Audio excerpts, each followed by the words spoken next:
Hey, board gamers, BJ from Board Game Gumbo here, back in the Gumbo Pod. It's another episode of Gumbo Live.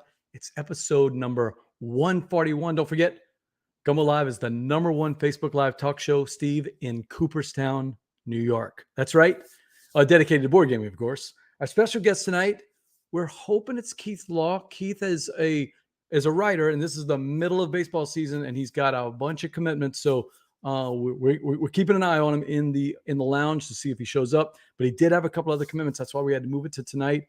We're going to sneak him in. But if not, I do have a couple of friends here to talk and chat with you about that. But our guest tonight, if he's able to show, is Keith Law. He's the author of The Inside Game, Smart Baseball, and he's a senior baseball writer, not only for The Athletic, former writer for ESPN, and that's where I remember him from. And more particularly for our show, he does board game writing for Paste Magazine, and I've actually been reading his stuff for years. So hit us up on social media tonight, on Twitter, on Facebook, at Board Game Gumbo, and we'll be looking for your questions in the chat. Hey, we already have a couple of people checking in. Patrick Newman, it's Taco Tuesday. Patrick, am I going to see you at BGG.Spring this weekend? Come on, man. Let's see if we can play some games together.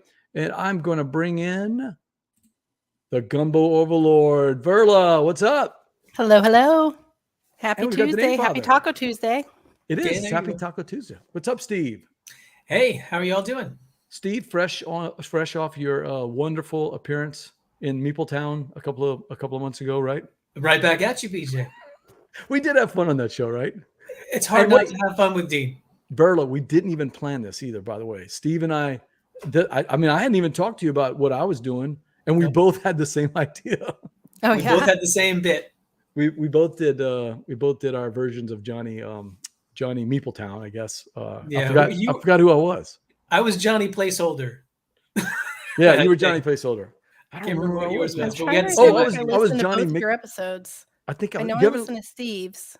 Oh yeah, you missed mine. Oh, I think I listened to it. I'm just trying to remember. Was mine Johnny Mouse Ears? Man, I can't even remember. Maybe. What it was. Oh, you guys talked about Disney. Yes, I listened to yours. Yeah. Okay. Even though Patrick Newman checking in. Happy Taco Tuesday. I actually had quesadillas, Patrick, so I didn't have tacos, but I had some homemade quesadillas. And he's going to BGG in November. Oh, he got his Sobo badges already. Nice. Hey, I had a meeting today, Patrick, and with some of the playthroughs, you're not going to want to miss some of these playthroughs. We got some really outstanding ones this year, so keep an eye out for that. All right. Have you sent Patrick the commission for giving you the intro there? For Sobo, you this is like hand feeding you the opportunity to go into Sobo mode.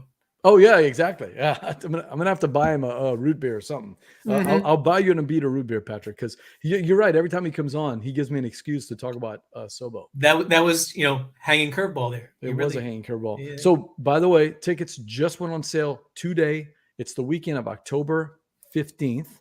It's officially Saturday and Sunday. But Dr. Gumbo is going to have some festivities on that Friday night. In fact, I'm probably going to enlist Patrick to help me out with some of them. So we're going to be doing some gaming and some drinking some root beer on the Friday night before. So should be a lot of fun. And of course, Verla, you and Steve are welcome. Kelly, your playing partner has not gotten here tonight yet. We're still looking for Keith Law. So if you see him active on BGA, tell him to get over here. Sorry. Kelly will take care of that.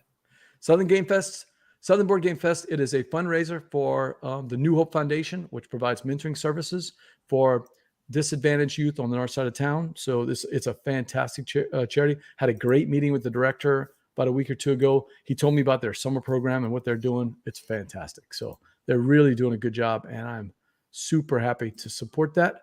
And yeah, Patrick and Cindy, we're going to need your help. So I'll be in touch on that. Berla, what have you been playing lately? Anything good? Oh, what have I been playing? Let's see. We played Red Cathedral recently. Love. That's always good. I think I've played that probably getting up towards 20 times at this point. What about are you a Contractors fan, or do you just play the base game? We played the base game. My friend got the expansion. We were really excited to try it because we'd heard great things, but all of us ended up feeling like we're really happy with the base game and haven't played it out yet enough to feel like we needed the Contractors. So I enjoyed the Contractors, but like you, I find the base game is all I need. Steve, It's Yeah. interesting. have you played Red Cathedral, Steve? I have played Red Cathedral. Actually, I think Verla and I had both of our first play at ChuckCon 1 with Oh yeah, we Caleb. did. Yes. And Yes, we I have did. not played Contractors, but it is one of those games where I think I haven't explored it enough to even Yeah. want to expand yet. And it's funny how you mentioned, that you're kind of feeling the same way. There are some games I think are really, really strong, and I never get tired of them. And it's not something that needs to be expanded. It just has to be as good as it is, and I love it already. Just play more. Yeah. Yeah. Some of the games are like that. Like some of them are just you got to put the expansion in. I'm not Yeah. sure that's one, but it's not one that desecrates the game. I mean, like I enjoyed the Contractors. I Yeah. enjoyed the puzzle, but Kelly said that Keith just finished beating Verla and Kelly in a game of Castle of Burgundy. How did. good is he? Well, Mom was in third. She was a good ways behind us. Okay. Sorry, Kelly. But Keith beat me by, I think it was either 2 or 4 points. It was really close. Okay. Yeah. Really, really close. Love those games where it comes down to the end. Steve and I in a long, we've been doing this for months with our little 4 group. Yep. We're going through all of the boards, and we were starting to get bored of the thing with, everybody had different boards and some of them are just inherently better. So now we compete against each other on the same board. Mm-hmm. So there's no hiding, Steve. No. Yeah. The only problem is it really becomes less about the board and it becomes more about the dice rolls, unfortunately. Sometimes you just get hosed. Yeah. It does make it perhaps a game that already has some good tactics to it becomes, I think, even more tactical at that point. You do have to have the long plan. Yeah. But if you're getting beat to a certain area, you've got to zig. It's funny how the thing that everybody says is overpowered, the big green areas, and you get all the animals, and if you get all the pigs are going. It's funny how little the animals win in our little short game of us 4.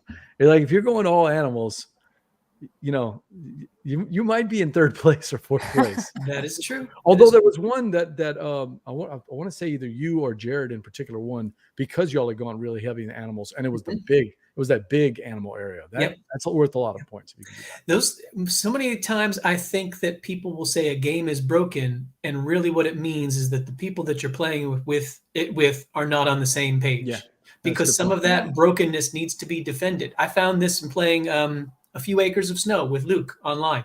They say it's broken strategy if you play the Halifax Hammer. Well, no. So long as the other person knows that there's this thing called the Halifax Hammer, it can be defended. Yeah.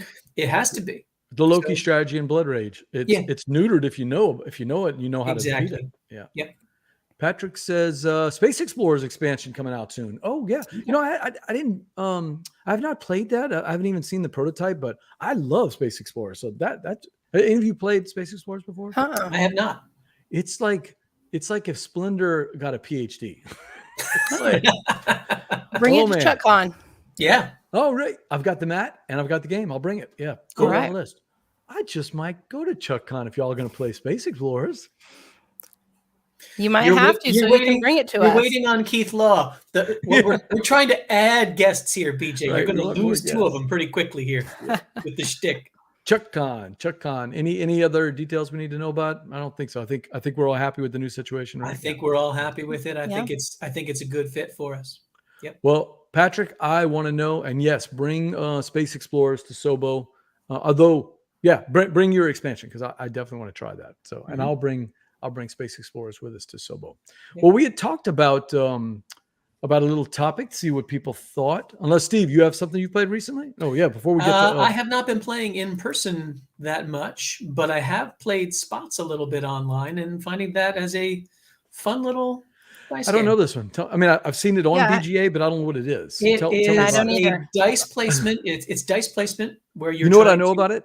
Yeah. That Kelly posted one time and said, hey, they posted Spots. Let's learn how to play it. That's it. Yeah, that's about it. That was what got me interested. The gimmick on that one is that the cards that have places where you're going to put your dice are white dogs. They're Dalmatians with black spots. So you're placing your dice on it as the number die, but it ends up creating and completing the dog's spots patterns. That which sounds is delightful. Clever little thing. But essentially, you're rolling dice and adding cards to your hand for points, and you get re-rolls. Verla, Kelly is telling you spots is in her armada, so that's going to be something you'll have to play with Kelly. It's a cool little game. I wouldn't say that it's anything terribly deep, but it really serves a role for that intro dice placement collection kind of thing. And you can push your luck a little bit with it by rolling more, but you have the possibility of busting if you can't place dice, and you then have to put them off to the side. If your dice off to the side ever get set higher than 7, you lose all your progress. Is this it? That's the one. Yep. So what are we looking that at looks so here? cute. It absolutely I do like the artwork. It's absolutely cute. Don Lyles is checking in. Oh, hey, Don, what's up? Great to see you. Waiting on Keith Law to show up. He had a thing to do with his daughter, so hopefully he can get that recital done, and then he'll come visit with us. Yep. And so, if they're having extra encores, it means that family's getting a great show. Hey, that's right. I mean, I'm happy with that. So Don, Steve is telling us the name father played spots on BGA, and he's telling us all about it. What are we looking at here? What Steve? You're looking at here is essentially everyone's going to be drafting dog cards to be in front of them as part of their pack. And as you complete them by rolling dice and taking from, I think there are 6 across the top actions that you can take are roll 1. And if you can place it, you're allowed to roll 1 more, or you can draft more dogs, or you can re-roll the ones that are off to the side. Or you can do a mega roll of 8 dice and just pick one number from those and place all the ones that you can. Essentially, you're completing these dogs with dice placement. Yep, that's the gist. Dogs have spots. Place your dice on the right spots. The dice have spots. Complete your dogs and score them. But it's roll for it with Dalmatians. That's nicely put down. Is that a pretty good description though? That's pretty much it. Yeah. It's cute. Roll for it. It's cute. Dog. Roll for it. This just looks so charming. Yeah. So delightful. Kelly and Eric and I are playing this one and liking it. I'm going to check this out, see if it's at BGG, because, this looks like you just finished playing like the Marrakesh or something, and you want a little, you want to kind of rest your brain a little bit. Mountain Goats was the one we did at BGG-Con last year or 2 years ago. Because that one was just easy. Throw it on the table and, you're not really thinking, you're just pushing people off the top of the mountain. This looks like one of those games. One that is in competition with Can't Stop. This one feels like it's in competition with Roll for It. Exactly like the way Don was saying. Okay. Berto, this looks fun, though. Yeah, it does. And the little bones that you get there are re-rolls. Oh, okay. Nice. So that's the little nugget that lets you change. You could bust, but you could spend your dog bone and get a re-roll. So somebody looked at these white dice with the black dots and said, "Oh man, these look like Dalmatians, right?" Nailed it. That's where the game came from, I bet. The idea for the game was probably the clever peek at how this would work, and then designing a game around that. I haven't played it on the table. I've only played it online, but I imagine on the table it'd be nothing but cuter. Patrick, I think it's required that you have a dog when you play. So your sister would probably like this game. So agreed. All right. I like what I'm seeing there. That's pretty I did end up liking this enough that I have Daybreak coming, which is the climate change Matt Leacock game. Yeah. But it's the same folks who did spots, and you could add spots to your pledge afterwards. So I tossed that in there, and that should be coming sometime in June. Nice.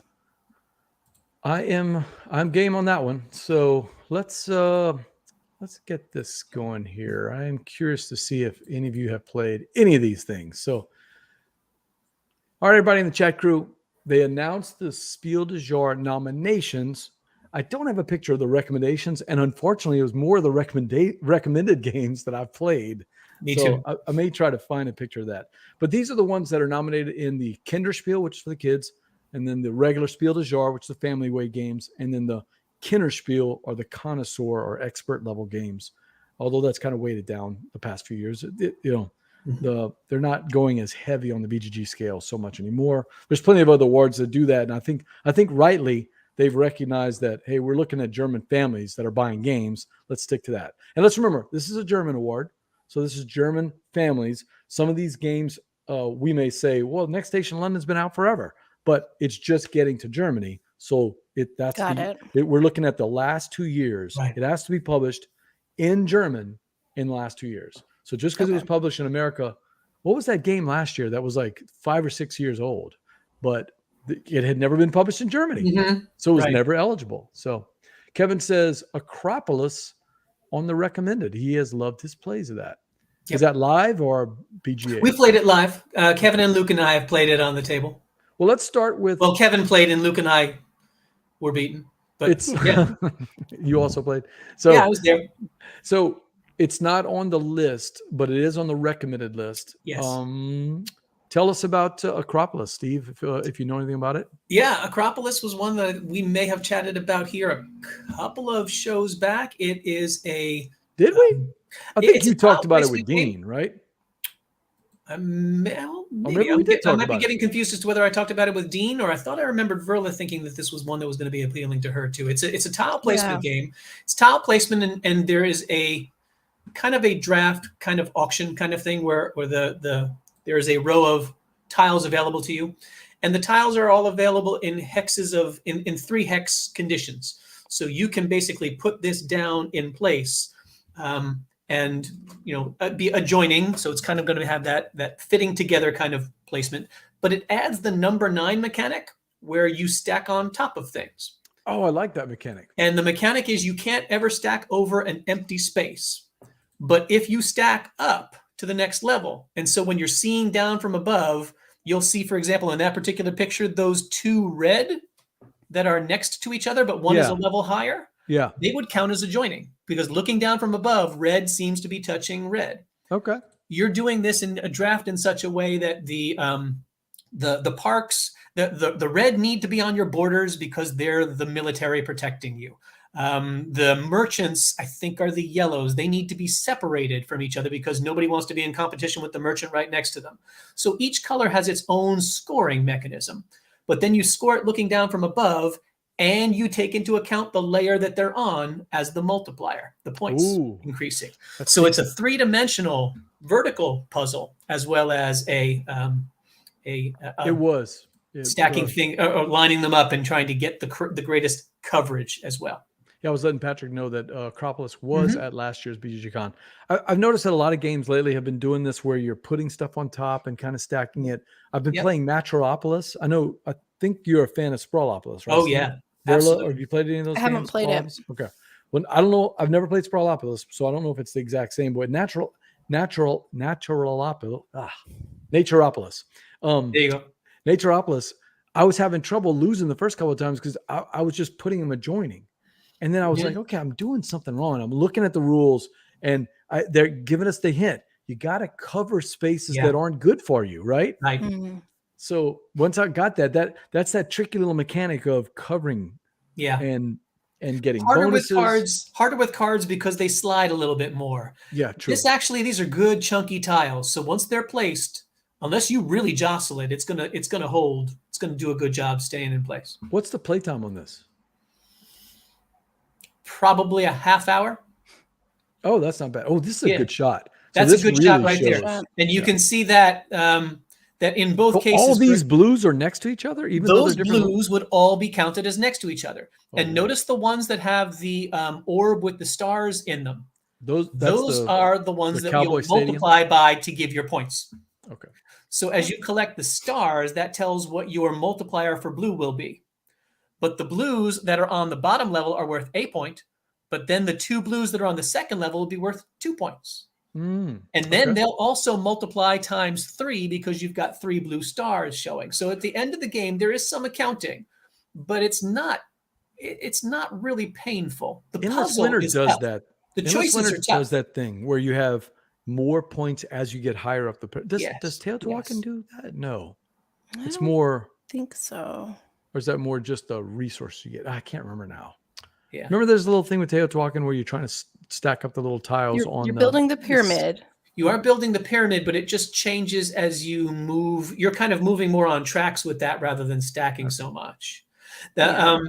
You do get more points as you're building the pyramid as you're going up higher levels simply because they're worth more, but I don't know that it's necessarily multiplied that I don't think there's multipliers. I think it's just built in the track for points. Remember that right, Verla? Yeah, I think so. Yeah. This one, I think we did talk about it because I was saying before this reminds me of Reef, how you're looking from the top-down view. Yes. For scoring. That top And down. Steve and Mom and I attempted this online, but my mom and I have not played it on the table. It didn't go super well. But I think because of the 3D thing and just the spatial aspects of it. So I'm really looking forward to trying this actually in a hard copy. The holding in your hands and rotating. Is the tactile here would probably be good. I was looking over there, It's man. coming. I totally miss playing Reef. It was at the STM at the little high school board game club for forever, and I finally got it back. I miss playing with my wife, even at 2 players. Reef is just so much fun. Oh, I love Reef. Hey, look who's here! Enough. Duga, the Duga. Hello. Duga and his family are already out there in Dallas, so fantastic. Okay. And yes, go Stars, although they're down 2-0. Dave, it's not looking so good. Are you talking about a sport? Talking about hockey. Hockey. I knew that, guys. I knew that. I will remember hockey next year. I lived in Dallas for 8 years. I can put Dallas and Stars together. That's about as much hockey that I can really. Yeah, I just don't know that much about hockey, but I love listening to you and Alex talk about it. So so Dave's already at BGG.Con, so we're going to be seeing him at BGG.Spring. Can't wait to see that. Well, Acropolis.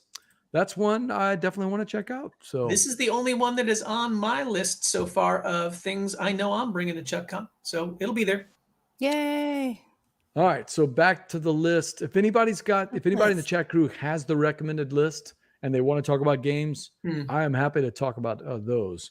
But of this whole list, I think that Verla, you were saying you hadn't played any of these yet, right? I hadn't heard of most of them. I've played Next Station London. I play it online all the time. I haven't played it on the table, and it's fun.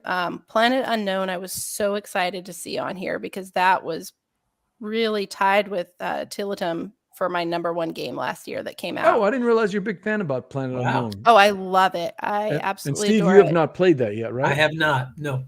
So this one Verla, is another one I've it. been playing recently.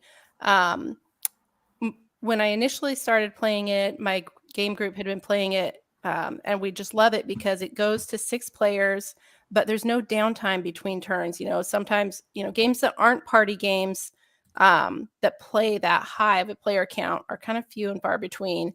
And when you find them, it's like, oh, it's lagging because it's going to take so long to get back around to my turn, but not with this because everybody is doing something. Everybody is picking a tile. If it's the active player's turn, they're the one that gets to decide like the best tile for them and rotate that wonderful lazy Susan full of your tiles.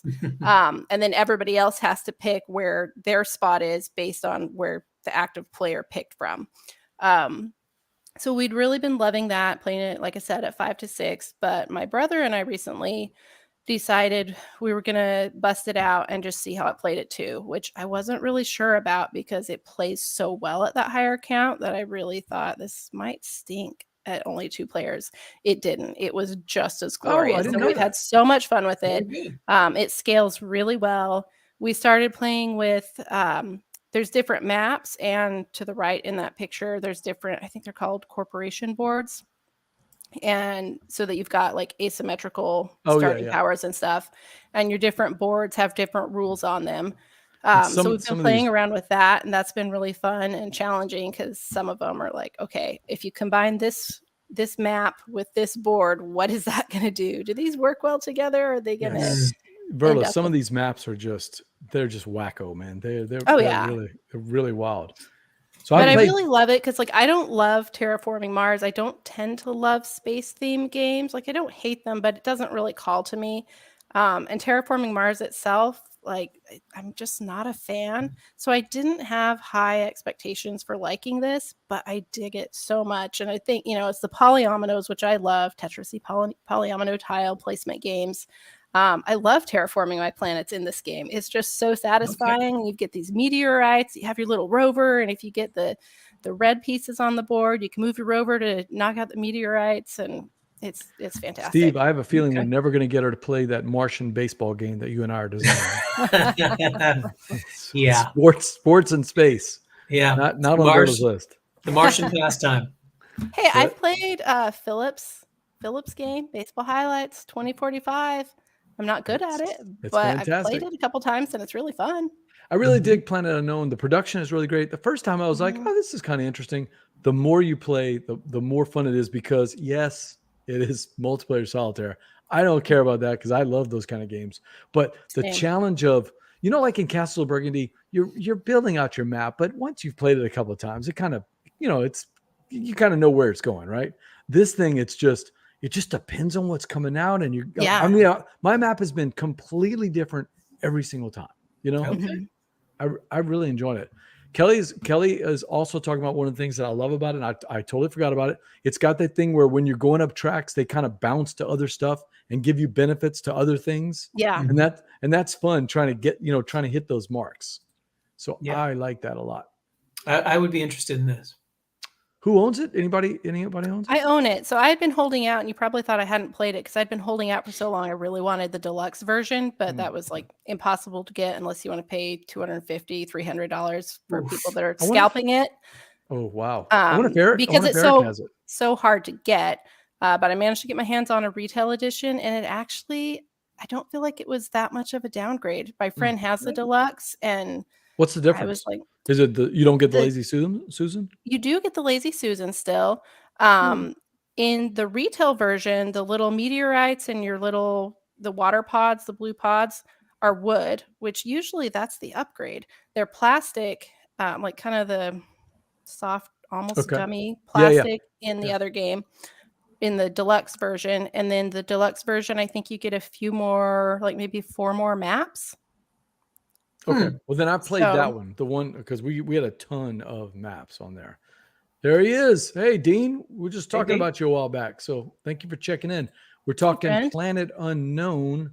I've played, Verla's played, Steve hasn't played it yet, but going to play it at ChuckCon, right? Yeah. Hopefully, you know what's cool about it? I forgot what the play count. It's 5 or 6, something like that? 6. It goes to 6. Oh, that's a perfect ChuckCon game. Have you played it 6? That's what we started I played out. it 5. Okay. I played it 5. All right. Good to hear. There's really no downtime. It's great. I'm pleased to hear that. That's the thing that makes me nervous about anything that kind of looks, like it's got a Euro-y component. I'm thinking that 4 is the max at the table because you cross a point at which it starts to bog down a little bit. But it doesn't sound That's like what I'm telling you. That is what is so fantastic about this game is that it doesn't have that issue. Great. Everybody's doing something. Okay. I'm staying busy. I love it. I can't stop talking about it. And this is not a negative, but the weird thing that I found, and maybe it's just because I've only played it 2 or 3 times, and you got to dig more into the game. And so it's sort of talking about what you were talking about being, is a game really broken if you're, that's what I'm talking about with Planet Unknown. The thing that I found is it didn't really seem to matter. I'm saying it wrong. When you're picking your particular area, I guess you could say, well, I want to pick this one because it's the second best choice for me, but it's going to be the 4th worst choice for Verla. Are you talking picking your tiles or choosing a map? Yeah, no, I'm talking about choosing the tiles on the Susan. I never got that far. I always picked based on what I wanted. You know what I mean? Yeah. Like I didn't worry about what other people are getting because it seems like that would just be too much thinking. Because especially I've never played it in a small player count. Mine have always been 4 or 5 players. So I don't know, maybe in a 2-player you would be more cognizant of what the other player is picking. We were a little bit more so with 2-player. We filled up our boards, I think, every 2-player game that we've played, and that hasn't always been the case. I don't know if that's ever been the case in our higher player count games. I don't know. Dean says 2-player and solo are his favorite. I have not tried it solo because I don't tend to be a solo gamer, but I love this so much, and my brother's about to move out, and I won't have a built-in gaming partner anymore, so I might have to start soloing it. I'll let you know what I think. Dean's been the solo king lately. He has been. Yeah. I've tried. I want to pull back to an earlier comment. I see Don earlier back said that sea salt paper was on the recommended, and I totally agree with him that I would love to see that get more attention for 1, which will mean hopefully makes it more available for 2. Oh, poor Dean. No friends, he said. No friends. We know that's not true. We know that's not true, Dean. Hey, guess which guy has 2 thumbs and has a copy of Sea Salt and Paper on the way from California? Nice. I found a copy. Coming to ChuckCon, right? I've played it once or twice on BGA now. If you guys want to send me invites, I'm happy to play it anytime. I really liked it. Absolutely. Steve, take a break right now. Send an invite. Go set it up. No, I will literally play. See, I am addicted to that game. Oh, I'm glad to hear that. I want to play it more. Verla, I've probably played it. If I had to guess, I'll probably have 35 or 40 plays. And Jared, Wow. Jared's in the hundreds now. I always have a game at least with 2 or 3 different people. I played it with Don and the Geek All Star guys. I played it with Jared and the Gumbo guys. Played it with the Board Boys guys. Oh man, that's just I can't even explain, Steve, why I like this game so much. Have you played it? I have played. Yeah. I've only played it online. Yeah, but I do like it an awful lot, and I think it's. I'm just kind of tickled that the idea of 2-dimensional origami still feels cool. Yeah. You've got these cards, and I would say, oh, but it's origami. Where's the sculpture to it? It's there. It's still there. I really think it's just so pleasant. Really, I'm totally worried. To say another word than that. I'm totally worried that it's not going to play well in person like it is on BGA. Oh. It is perfect on BGA. It's just perfect. I like any game that has multiple ways of shooting the moon, because you can just go for the points, you can just go for the colors, or you can shoot the moon with those the penguins or what's the plant thing, not the plant, what is it, the seashells, or the ultimate shoot the moon, the mermaids, right? The mermaids, yeah. So any one of those things. There's like 5 different strategies: colors, points, being really aggressive with trying to take multiple turns and getting, lots of stealing cards. I mean, there's like 6 or 7 different ways to win this game. Right. And, obviously the one that's going to lose most of the time is the mermaids. But if I ever won with the mermaids, I would literally be dancing in the room, just like throwing my hat down, like, oh, I pulled it. Honestly, now, if you ever won with the mermaids, I'd probably never have to play the game again, because I know that every time it would come up, it would be, hey, remember that one time? Remember that one time I won with the mermaids? Dean said, I told someone the mermaid win never happens on his first game, and he won with the mermaids. So Cam told me, either Cam or Jared told me they played in a game the other day and somebody won with the 4 mermaids. I've been in a loss where somebody got the 4 mermaids, and we didn't even know, because they were I forgot how they were pulling them. They were like like he got one, he stole one from somebody else, he pulled one up, so there was no real way to track. That is the only bad thing on BGA, because you can't really track. So I'm worried about what it's going to be like playing in person, that I'm going to be disappointed that it's not going to be as much fun, I think I'm looking forward to playing it more in person, because I think I'll have a better handle on the how to push the round end stuff in that game. Yeah. Because at some point or another during the game, I'm just thinking, I could take another card. I am not really thinking too terribly hard about, should I take another card? Yeah, that's a good point. And I think that might come to me a little bit more clearly with the actual face-to-face on the table copying. Yeah, well, I've had so many epic games of that, big high point swings. It's just, it's like Papa U when we were playing Papa U all the time. It's one of those games where you feel like you're in control. You're probably not as in control as much as you think you are, and then all of a sudden you are in control. It's like this highs and lows. So Sea Salt and Paper, I've been on that game since I saw Bruno Cathala do a video of it before that Essen, whatever it was, a year or 2 ago. And I put it on my Essen list, and I've yet to ever see it in person or even have a chance to get one. Yeah. But I found somebody, I missed out on a couple of them in the VFM with a Board Game Geek. I was so mad, even though I'm clicking on it every day, I missed a couple of people selling them. And then there was one on eBay out of California. This guy had one, he had an extra copy, and it wasn't a bad price. So okay, nice. I don't know how else to get it. You can't get it anywhere. Yeah. How can a card game be so hard to find? Like that seems like it's easy to print. Should be. You'd think. Well, I'm glad to see that. So that is, let me get back to the thing. So we got off on the recommended games there. Yeah. But let's see. Planet Unknown.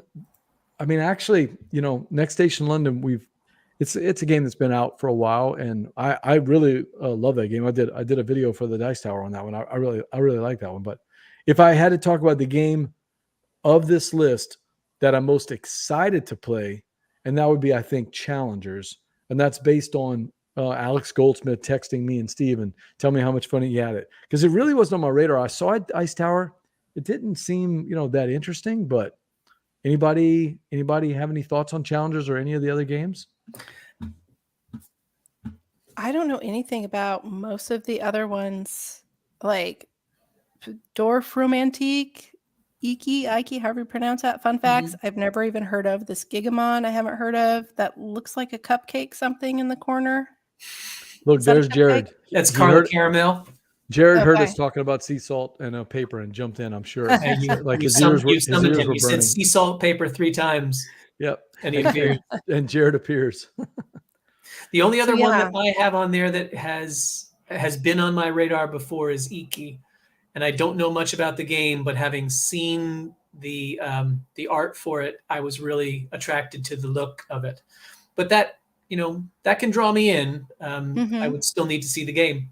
I don't know much about it other than it's a reprint or a redoing or reskinning of an earlier game that was still Japanese in theme, but I think it's just been pumped up with its artwork. Let's see if I can find it somewhere, because I don't know anything about it. It's a brand new game, right? Iki? Yeah. I don't think so. I think it's from back in 2015, but it might just be new to the German market. If I was looking it back up, I think it was back then that it came to my attention, but I've never seen it. No, you're right. 2015. I've never seen it in person. Well, this goes exactly what we were talking about. That it must never have been published in Germany. So some people that have had this game for almost 10 years are like, wait, what? It's up for a SdJ this year? And this is on the Kennerspiel or the regular? That's SdJ? A good question. Iki is on the Kennerspiel with Planet Unknown and Challengers. Okay. So the Connoisseur's game. Yep. Does anybody know anything about? I mean, I like the production already. I know nothing about the gameplay other than looking at it. I thought it was pleasant to look at. I thought it had some potential. It is. I'm liking what I'm seeing. I'm liking certainly the production, the big meeples, by its aesthetics. Does anybody have it up? What are the mechanics? What kind of? Let me see if I can find it real quick. It looks worker placement. Steve has it up. I'm guessing. I had it open a second ago. I'm gonna have to add this to the list for BGG.Con. I don't know if you know this, Verla. They fly over one of the jury members who comes with a suitcase full of every game that's been nominated. And when I went to BGG.Spring in 2019, they had that. They had all the judges there. I think they were choosing at that event or something, or maybe announcing. The list of mechanisms says open drafting, pattern building, point-to-point movement, rondelle, and set collection. Rondelle? You've got me at rondelle. I have rondelle, yeah. Totally. Where, though? And set collection. Yep. Where would the rondelle be? Do not know. I wonder if maybe you're moving around the outside of the board is kind of like the rondelle. Or maybe it's the inside. Maybe it's more like those are locations a la Istanbul. Oh, you're moving. It might be that or perhaps Yokohama? those sticks in the middle are a movement area. Okay. Perhaps. Not sure. But I certainly like the look of it. It's had my attention. Jared, what do you think? Is this we got to put this on the list, I think, right? I mean, my first goal is to play as many of the Dice Tower nominated games as possible. Because this will be my last chance before all the voting and stuff. After that, my second would be to play as many of the SdJs as possible, because these are the kind of games I like. This is the weight of game that I like. The Kennerspiel and the SdJ. These are the kind of games I like to play. I think it was almost a dead solid 3 for weight on BGG. Why do you say that Jason Dingwer low? Oh, because of the rondelle. That's right, Patrick. Yeah. Jason loves those rondelles. And Thinker Themer too. They love, Amy, at least, I know, loves the rondelle. Rob's checking in from Dragon's Gate in Iowa. What? Hello. Hello, Rob from the Board Boys. Rob, we're talking all the games that have been nominated for the Spiel des Jahres while we're waiting for Keith Law to get in here. And Iki. So I know you've got a joke about it, but if you've played it, let us know, because I'd love to know about it. I mean, theoretically, lots of people in America have played it if it's been out that long, right? Yeah. I wonder if it. Talk amongst yourselves while I look to see if this is even on Yucata, perhaps. Verla, I'm telling you, man, I like the way this looks. I do too. I want to give it a try. If anybody comes up with a copy between now and the end of July. Oh man, this could be dangerous, because if they're selling it at the con and I like it, oh man. It's not on Yucata. Okay. He says there is one he wants to try, but he doesn't know which one it is. So look, I've got the list up here, Rob. Out of this list, the one Icky is now on there, Steve, and thank you for that. I definitely want to try Icky. Challengers is definitely going to get played because that is also nominated. Fun facts I'm interested in because I like Just One and I like, I like their games. So I'm interested in it. Is that the same designer or same publisher as Just One? I'm guessing yeah, it's a party same game. people. Yeah, same people. No, same people. It's Repo Productions. Yeah, so Okay. Rob says that's the one. It's Challengers. Well, I'm definitely getting a game of that one in, Rob. Don says his choice would be Icky and Planet Unknown. That's two good choices. I am going to play the Kinderspiels for sure because I will tell anybody that's got a family out there, I have bought one of the Kinderspiel winners almost every year for the last 5 or 6 years, and they've always been great games. I mean, they're winners for a reason, right? Yeah. We were chatting about this earlier in our little New York game group thread, and Kevin, to call back to his comment from earlier about Dorf Romantik, that's apparently a board game version of a video game that is very highly rated. It's a video game built like a board game that has a board game that's built like the video game. Does that make sense? Interesting. They're in the board boys. Let's go with that. Yeah, that is the absolute truth. That's what it is. They're in the board boys basement and they are about to record. Oh, cool. Okay. The unlock game is great. This is the triple unlock game that's built on board games. So it's Ticket to Ride, Pandemic, and something else. I don't remember what the third one clever. is. Mysterium, maybe? It looks like Mysterium, yeah. I've heard the Ticket to Ride one is good. I don't know anything about the other two, so I'd have to rely on Rob. And Patrick says, what about the one on the bottom? The one on the bottom is Carla Caramel. It's one of the Kinderspiel nominated games, but that's about as far. So unless somebody has BGG, I don't know it. Yeah. He said thematically, the unlocked games that are based on board games, Rob says they all really feel like the games. So, okay. Good to know. I'm kind of unlocked out. Detective is my favorite series of those games, those style of games. Next would be probably the Exit series, and then maybe Unlock. But I don't know. Okay. I do like the resettable nature of Unlock. That is the cool thing. Have you ever played the Unlock games? I have played one Unlock game, I believe. Verla? And I've played one of the adventure games, which was the dungeon one. Yeah, I think I sent it to you, didn't I? I think, yeah. And my favorites still are the Exit games. Even though they are consumable, I still think I liked the Exit puzzles the most.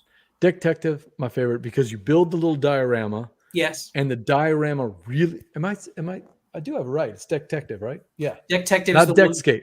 The Deckscape ones, I don't like them as much. Yeah. The Detective one, you build out a diorama with cards, and the diorama is the clues for the game itself. So you're like a detective. You're inspecting the scene of the crime, and and then as you play cards, the cards actually go into the diorama and change the where you are in the scene. So you have played some of those, Steve. I have played one of those. I played the one that was the something in the mirror. Yeah. Okay. Sure. And I think you might have sent me that one too. And the thing that was clever about that was that it's a small little box, kind of like the size of, llama or something like that. Yeah, like llama. But you take the bottom out and put the bottom on the inside facing up, and then you have the slot where you can put the cards to create a little room. It's a very clever little puzzle that they created there. I wasn't good at it, but I liked what it was doing. It had a nice hook to it. All right, we're giving our first Pinocchio award. Rob says he's played all the unlocks and exits so far, which is impossible. So we know he's not telling the truth, Rob. That is impossible. I'm calling shenanigans on that. Patrick says an ice cream themed game.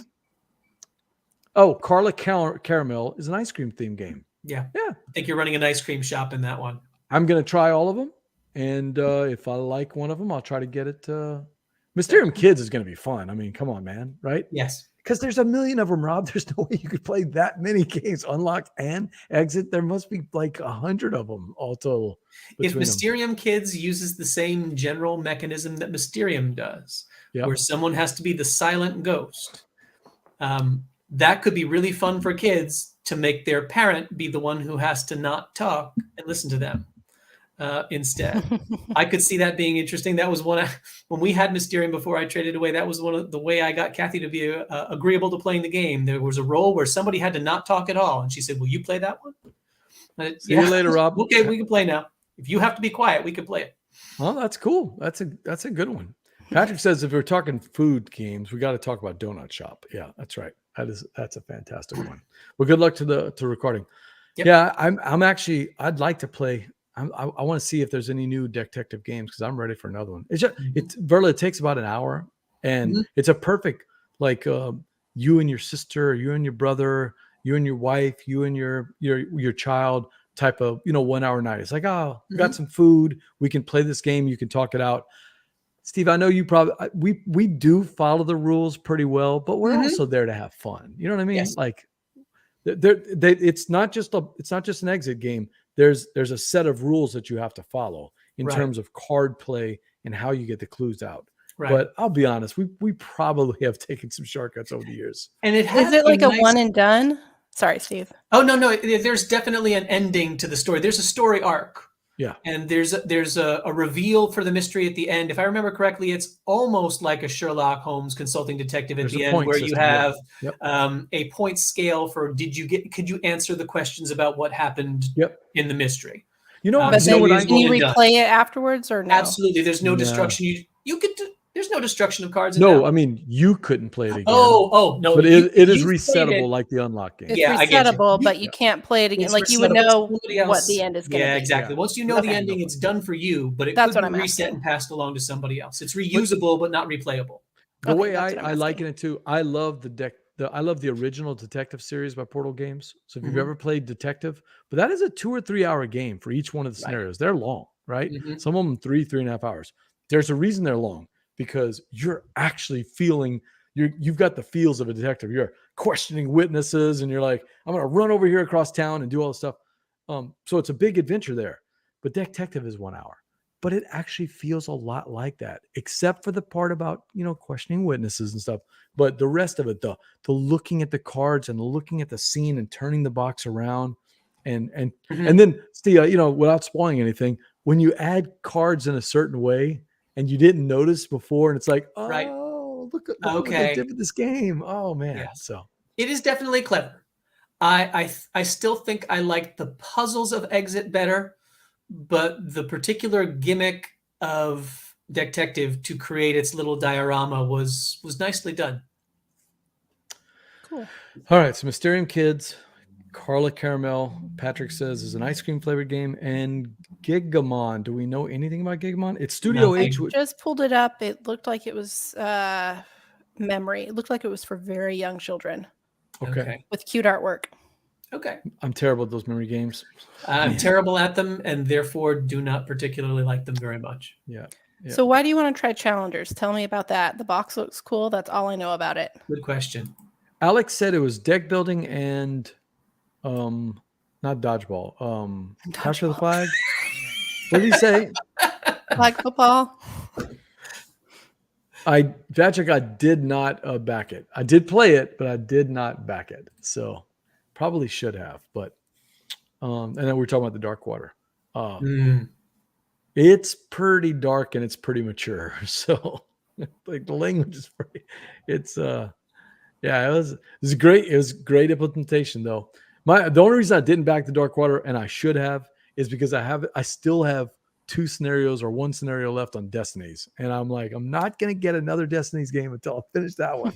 So, but I do plan on getting self-control. I'm trying to, but I do plan on getting the Dark Water at some point though. That was too good of a game not to play at all. But Challengers, so it is Capture the Flag and deck building. No. Oh, was that what he said? I don't remember now. It was in our little chat thread. Yeah, it was in our little chat. I'll pull it up. All right, let me pull the game up so we can see it. The description on BGG: capture the flag and hold on to it to win the tournament. Okay. Yeah. And you do that by a deck building mechanic. So already you've got me because it's got deck building. I want to. I love deck building games. I don't know about the artwork. I don't know. We'll see. I like the front of the box better than I'm liking this, but Yeah. ooh. Okay. Cute little playmats. Yeah. That's nice. Is this like I wonder if this is is this the upgraded version or this is the base version? Any kind of deck building. No, it looks like that's the way it comes, right? Oh, Yeah. wow. So it's I like the mats. I'm pretty sure it's team based, right? Does that sound right? Back to BGG I go. I'm pretty sure it's team based. And deck building and capture the flag. I mean, It says tournament gameplay style, so that you meet another opponent every round. Okay, so that's what it is. Remember, I remember this now. You're actually sort of like doing a tournament play where you take on this person, and you take on this person, and you take on this person, and you're kind of competing with how well your deck can survive all these different games. So, okay, that makes sense. I mean, there's a lot of things that I'm liking about this because it is different. You know what I mean? It doesn't feel like any other game I could think of. It's designed by Johannes Krenner and Marcus Slowacek. This looks Well, you have to report back. Yeah. Let us know. Deck building is not my thing. No, that's not yours. People who love it. It's something that I think is good, and I've enjoyed it just fine. But there's no craving to keep doing it for me. Jared, are we in for BGG Con? Just try this one. I mean, I like the production. I don't know about the art though. The art feels rather generic to me. Kind of cartoony generic. Yeah. I trust Alex. I mean, Alex has never led us wrong, right? No, I agree. Oh, wow. We haven't seen Jesse in a while. Hello, Jesse. Hey, Jesse. Hey, Jesse. We're talking some of the Spiel des Jahres games. I don't think we're going to see Keith Law tonight. What do you think? I think we fought the law and the law won. Nice. Oh, Steve, you hopefully we'll have him come. We'll have him come back because we have some good things to talk about with him. Maybe we can reschedule and perhaps extend the season. Yeah, because this is the end of the season. But maybe we could do like a special little summer type thing or something. Yeah. We'll see. We've done that before. We've done a couple of summer shows. Sure. Patrick says Dominion, Star Realms, or Taverns of Tiefenthal. I'm not as big a fan of Star Realms as J Bell or any of those other people. I'm just it's okay. I'm just Dominion I love, but I haven't played it probably 4 years since the last time I played Dominion. It's been a while. And I have 2 expansions for it, but I have not played that in a while. I have never played Taverns of Tiefenthal, and Patrick is supposed to teach it to me one of these times at Sobel. I don't think we ever got a chance to play it. So I've played it a couple of times. I'm not remembering that it was a deck builder. I'm trusting Patrick on it. I don't remember. I trust him. I really wanted to love that game. I had high hopes for it, but every time I've played it, it's just been kind of like, okay, I played. But I haven't played with any, I guess there's a bunch of modules and stuff, and we've only played the most base level, so that might amp it up, and I haven't played it at all, but I think Wolfgang Warsch was just so white hot there for a while that there was going to be at least some point or another where if he made a good game, people would think it was bad. Yeah. I mean, look, Quacks is still just, Yeah. So I'll play it tonight. If you guys were here, we'd set it up and play it. It would make me very happy. I won't turn down a game of Quacks. I love that game. Yeah, it's great. Steve, what's your hang up with deck builders? I'm just curious. What did the deck builder do to you in high school? The deck builder, I don't know. I just didn't. My first deck builder experience wasn't Dominion. Oh, okay. And when I did play Dominion, I thought, I can see this is a good game. But by that point, I had already felt like deck building just did not. There are some mechanics where it's like a tuning fork. It rings and it vibrates with your soul, and you just think this is the kind of game I like. Deck building did not have that echo for me. The idea of building and culling to refine either did not click terribly well for me, and I found it not as fun as everybody else was at the table. So it was, I don't know why. I should probably give some that are good a second chance, But Star Realms for me felt like it was a bit of a slog because it was so much fighting and trying to take down points. And it was really just kind of like a deck built version of the game of war that you used to play when you were little kids that I would just kind of wish that the game would be over at some point. I wanted it to be called peace. Oh, So yeah. it could just be over. Just be over. And I kind of felt that way with a deck builder because I didn't feel like I was going anyplace with So it. the pure deck builders, I totally get that. And to tell you the truth, I've moved on from most of those. It's the deck builders that do something else. It's just, it's like dice. It's just a mechanic that they use for something else. What about those? So, like the Dune Imperium, or Lost Great Ruins Western of Arnak, Trail. Great Western Trail. Great Western Trail. Yeah. Great Western Trail. None of those? Be careful with what you say now, Steve. Yeah. I am going to say something that's complimentary. I've got my finger on the remove button Western right now. Trail is a game that I've liked a lot. Okay. My peak liking for it was at the beginning, settled from being a game that I thought was great to being a game that I think is very good. But the thing that makes Great Western Trail interesting for me is not the building of my deck. It's the progress that I'm making and the choices that I'm making along the way to get there. So yeah, I am cycling through some of that, but I think that was not the focus for me completely of the game, or it didn't have to be the focus of the game. Dune Imperium I played and I thought it was fine. Again, I like Dune, the theme, an awful lot, but I felt like it lasted far too long for what it was trying to do. And at least in the games that we played, it did not keep me very interested despite the theme. And if you're going to say Arnak, I felt like Arnak was good, but it felt like rather than being a synthesis of all of these other great mechanics, it felt like a mishmash of all of the mechanics. Ooh, and it didn't feel like it didn't feel like it came together for me in a way that was like, oh, I enjoy this because all these different moving parts. I just thought it felt to me like all the moving parts were just chaos. Yeah, it was just kind of, It did not hit well for me. Yeah. I came back and gave it another shot. And I recognize that it's good, but just because it's good doesn't mean that it has to be good for me. I can see the art in it, but it doesn't. One play of Arnak? Say again?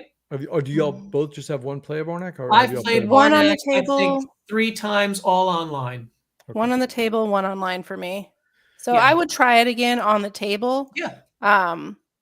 But it didn't capture me. Like one of my good gaming buddies here, the first time he played it, he was like, this is like in my top 10 forever now. And I was like, I'm not seeing that. Yeah. And I know your tastes and we have similar tastes. So I'm really curious as to how it's hitting just right for you. It would not shock me, like Beyond the Sun, where people that would play it online first would not be that impressed with it. If you've played it live and you know the game pretty well, and then you play it online, it's like any other game like Castle Burgundy where, okay, I know the mechanics. I'm not even thinking about it. I'm just taking my turn. And I played it on the table first before online. Yeah. Yeah, I have not. I've only been online. Still didn't really help me. And the other thing for me, though, is I grew up on stuff like Raiders of the Lost Ark in the movie theater. That should be a theme that should make me think this will be fantastic. I will love it. Oh, I liked the theme a lot. I thought the theme, in terms of its look, was fine, but I didn't feel like it really enhanced the game that much one way or the other. Gotcha. I didn't feel like I was, for me, theme is not like, do I feel like I'm an archaeologist? Because most times you don't. You recognize that you're just either rolling dice or taking cards or doing things.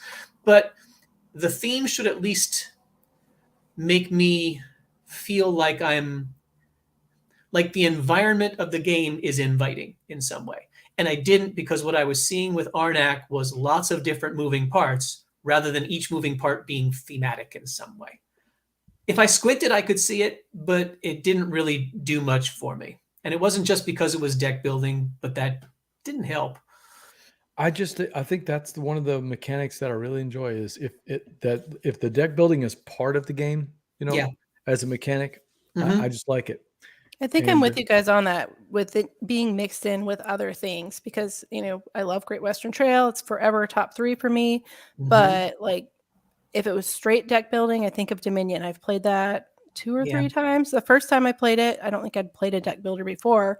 I was like, oh, this is really cool. And the second time I played it, I was like, I don't ever need to play this again. But what I liked about Great Western Trail more than the building of the deck was the putting of your pieces and buildings out on the board, and the push movement and and the pull of choice moving your train choices up of the how far track to and go, or the tracks that Mhm. you could add to and subtract. That was what I found most interesting. The deck building, if anything, made the game neutral for me. Mhm. Everything else was what I liked better about that game than the deck building part. Sure.